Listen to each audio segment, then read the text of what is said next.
¿Qué tal, queridos amigos?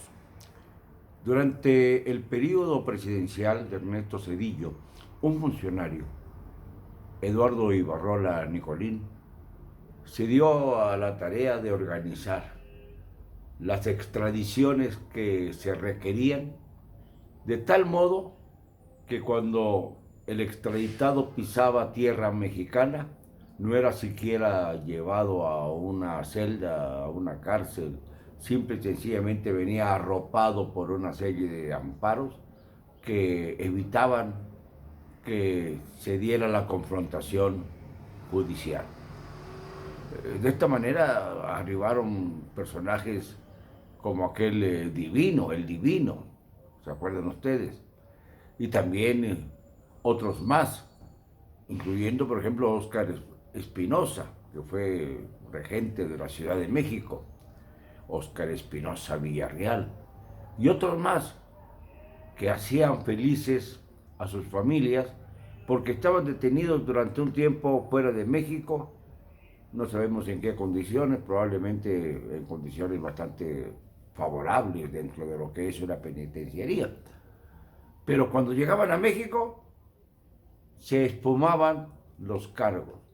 Pero eso sí, a México le costaban las extradiciones y le costaban mucho, porque no era sencillo costear todos los viáticos y todos los boletos de avión que ponían a disposición de los culpables, sobre todo considerando que los iban a buscar elementos especializados de la Procuraduría General de la República entonces, y los traían, los mimaban y los dejaban ir apenas pisaban en el aeropuerto. A esto yo le llamé el síndrome Barrola, porque era ya frecuente que gracias a la intervención de este personaje que había trabajado en dos secretarías simultáneamente, tanto en Relaciones Exteriores como en la Procuraduría, aunque esta no es secretaría, pero estaba en dos lugares estratégicos siempre. Bueno, aquí viene todo este rollo, como dicen ustedes. Pues viene sencillamente por el hecho de que ahora el método para perseguir la corrupción consiste, esto me da mucha risa, en denunciar que hay delitos que perseguir, en denunciar que hay una enorme corrupción que se está descubriendo sobre el pasado inmediato. Pero sobre todo, lo más interesante de este método es empezar a llenar expedientes para fincar responsabilidades a gobernadores o a funcionarios, pero no proceder contra ellos, simplemente tener los archivos y con ello el control de cada uno de los que supuestamente pueden ser llevados a juicio. Este es el método López Obradorista. Andrés Manuel prometió combatir la corrupción, pero prometió otra cosa. Prometió que la corrupción se abatiría y que él, como presidente de la República, demostraría que se puede acabar la corrupción si el presidente no es corrupto. Pero en este caso, el presidente lo que ha hecho es atesorar controles, tener expedientes listos para proceder en caso de que alguno de los gobernadores o de los ministros de la Corte o de cualquier filiación partidista dentro del legislativo pudieran quererse, sentirse muy duchos y enfrentarse al Ejecutivo. En ese momento sale el expediente y le dicen, ¿te calmas o te persigo?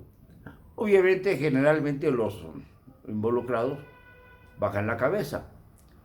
Ahí tienen ustedes el caso de Medina Mora. Medina Mora no renunció a la Corte por las averiguaciones que había contra él, porque tampoco se trató de que se fuera inmediatamente de la Corte. Renunció sobre todo por el hecho de que Inglaterra y Estados Unidos lo estaban siguiendo por sus depósitos millonarios que se calculaban que eran destinados al lavado de dinero. Es cierto que la Fiscalía tenía abierto expedientes contra Medina Mora, pero la realidad es que no se pensaban aplicar, se pensaban simple y sencillamente exhibir ante el inculpado para que se sumara a la Cuarta Transformación y a los deseos del presidente de la República de controlar también al Poder Judicial. Medina Mora es un pillo, lo venimos denunciando desde hace muchos años, desde que estaba como director de CISEN, luego fue secretario de Seguridad Pública, luego fue Procurador General de la República, luego fue embajador de México, nada menos, fíjense, en los Estados Unidos, y luego, siendo ya embajador, le regalan el ministerio de la Suprema Corte de Justicia en 2015. Pero había expedientes que nunca se utilizaron. Iba a ser ministro de la Corte hasta el 2030, 15 años. 15 años.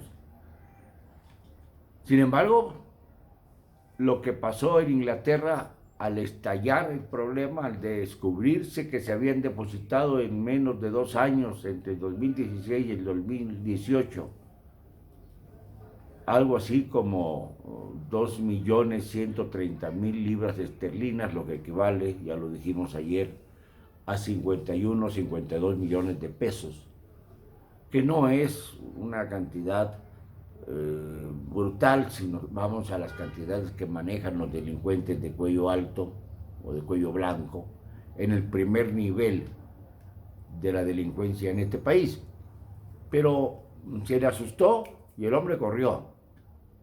Se le asustó, pero no por el expediente que tenía Andrés Manuel en la mano, sino porque estalló la cosa en los Estados Unidos con la Secretaría o el Departamento del Tesoro, que en combinación con su gran aliado, Inglaterra, Gran Bretaña, pues se dieron cuenta de que el hombre estaba lavando dinero.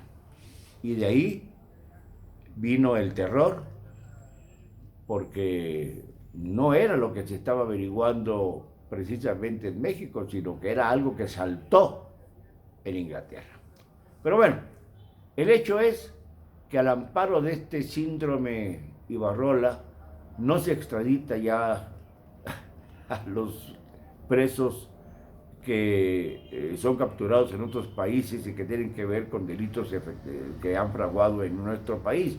El caso concreto del exgobernador tamaulipeco Tomás Yarrington Rubalcaba, que pasó de Italia, de Florencia, de la cárcel, quién sabe si en Florencia la cárcel está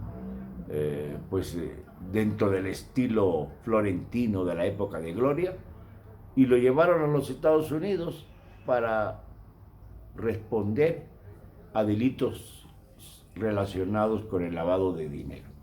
México, el gobierno de México, queda al margen de todo esto. Así que ya sabemos cuál es el nuevo método. Ya no lo vamos a llamar Ibarrola Nicolín, lo vamos a llamar ahora el método AMLO. Atesorar expedientes para controlar a la clase política y a la clase judicial. No sé si esto sea verdaderamente lo que nos ofrecieron cuando se dijo que se lucharía contra la corrupción. No me van a callar, con cero cobardía.